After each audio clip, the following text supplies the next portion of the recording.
Phone for 10 by 10.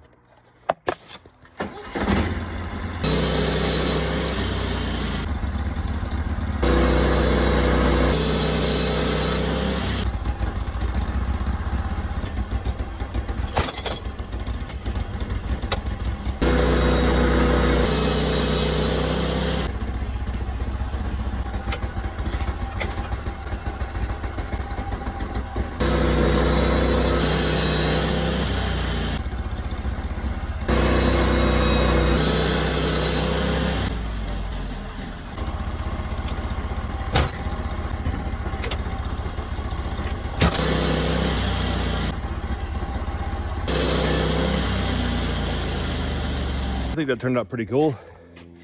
Had a lot of knots in it, so the grain's got a lot of really neat kind of swirls and stuff in it. It's actually like 10 1/4, 10 3/8 by 10 3/8. Again, I do that for drying purposes. Usually these will check or warp or twist a little bit, and so then I'll throw them back on the mill and then score them back up. Hope everybody enjoyed. It's just me and Mr. Leo. He's got an itch. So do I, to put another log on. We'll talk to you guys in the next one.